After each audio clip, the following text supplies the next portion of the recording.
Ini dilanjutkan. Apa sih hubungannya jiwa dengan akal? Jadi kita ini punya ruh, juga punya akal. Yang pertama kata Al-Amiri, akal kita itu adalah hujjah atau dalil dari Tuhan. Jadi di antara bukti kemahakuasaan Tuhan, kebesaran Tuhan itu akal kita. Tidak mungkin akal yang serumit itu, sekompleks itu, terjadi hanya secara kebetulan saja. Pasti ada campur tangan Tuhan yang maha kuasa. Buktinya apa? Sama-sama punya otaknya, makhluk yang lain tidak bisa se-complicated manusia. Tidak bisa berpikir serumit manusia. Nah, kalau pakai pernyataan ini berarti kalau ada apa sih buktinya Tuhan, kita punya akal. Jadi yang dengan akal itu kita sekarang berpikir tentang Tuhan. Baik, ini asumsi pertama dari Al-Amiri. Kata beliau, akal itu kalau tidak terpengaruh oleh hal-hal yang negatif, yang merusak, secara esensial kalau dia jernih, pasti dia kenal Tuhan dan siap mengikuti perintah-perintahnya. Kalau dia jernih loh ya.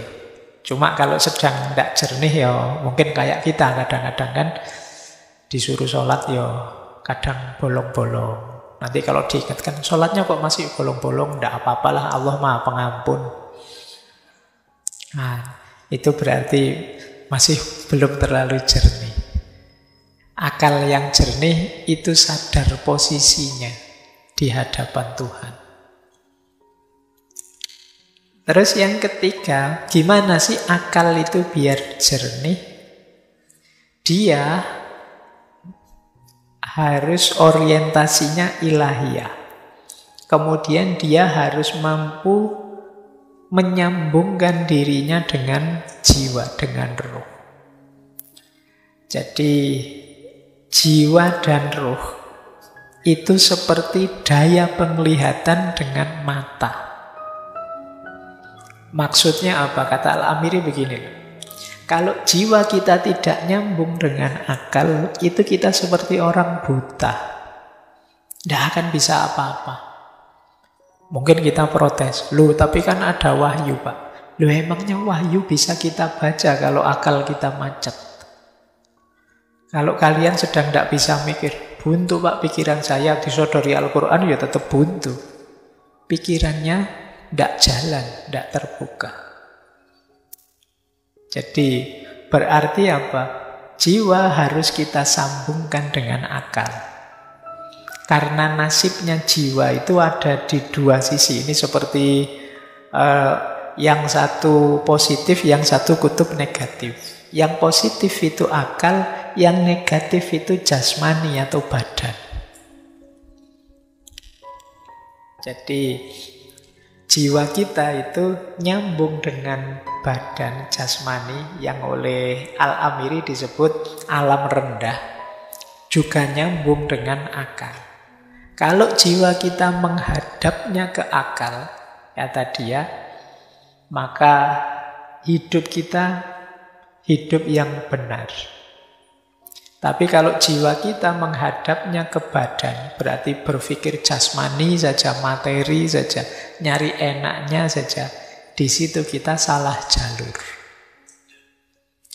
Manusia yang jiwanya mengandung akal, diwarnai oleh akalnya, dialah yang nanti mampu menjadi khalifatullah. Mereka yang tidak mampu mendayagunakan akal, ya tidak layak jadi khalifah. Karena akal ini senjata utamanya. Nah ini kalimat beliau ya dari kitab As-Sa'adah wal Is'ad. Kata beliau, jiwa mengambil manfaat dari akal dan menyalurkan manfaat ke alam materi. Akal adalah kemuliaan dan kehormatan jiwa, dan jiwa adalah pelayannya akal. Ketika jiwa melayani akal, maka pada jiwa akan tampak kesucian dan cahaya.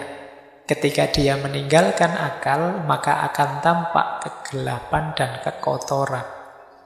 Kalau jiwanya gelap dan kotor, ya maka akan muncul kebodohan dan berefek pada kehancuran dan kemaksiatan.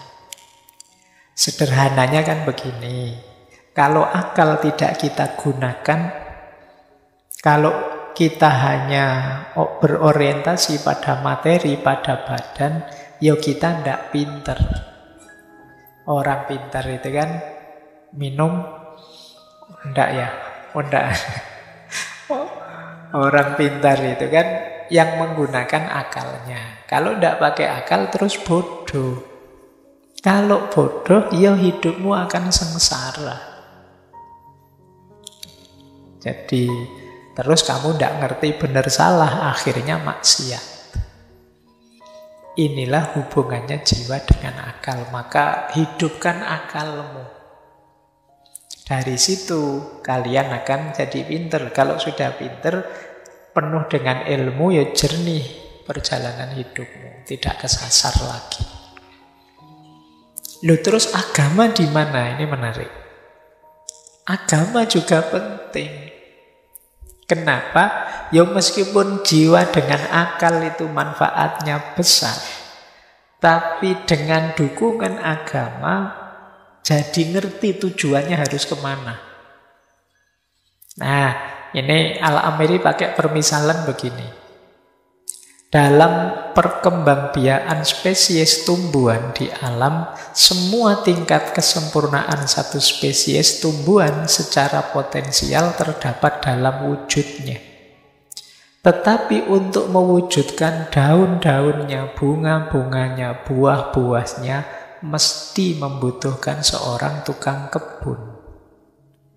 Jiwa manusia juga secara potensial memiliki semua derajat kesempurnaan. Tetapi untuk mengaktualkan seluruh potensi yang dimilikinya, ya niscaya dia memerlukan agama dan juga filsafat. Jadi akal tadi ketika mewarnai jiwa, jiwa ini kan sudah on the right track ini, sudah benar. Tapi terus ini harus dibawa kemana, itu yang membantu agama. Jadi yang penting sudah tidak berorientasi jasmaniah badan. Sekarang pikiran jernih ini mau dipakai kendaraan untuk kemana, itu yang nuntun agama. Jadi inilah pentingnya agama. Agama seperti tukang kebun bagi tanaman-tanaman. Tanaman-tanaman itu karena punya potensi tumbuh, nanti muncul daunnya, mungkin muncul buahnya, mungkin muncul bunganya. Kalau tidak diatur oleh tukang kebun ini, ya daunnya mungkin keluar, bunganya mungkin keluar, tapi bisa tidak karu-karuan. Tidak tertib, tidak tertata, bisa jadi malah blunder, dia mati sendiri. Di situ gunanya tukang kebun. Agama posisinya di situ. Jadi inilah pandangannya Al-Amiri tentang hubungan akal dan jiwa, hubungan jiwa dengan agama. Intinya kita memerlukan tiga-tiganya. Jadi jiwa yang sehat itu kendaraannya adalah akal, orientasinya agama. Jiwa yang salah jalan itu orientasinya badan, kesenangan materi jasmania. Kalau ini sudah di banyak filosof mungkin sudah dijelaskan, apalagi dalam tradisi tasawuf.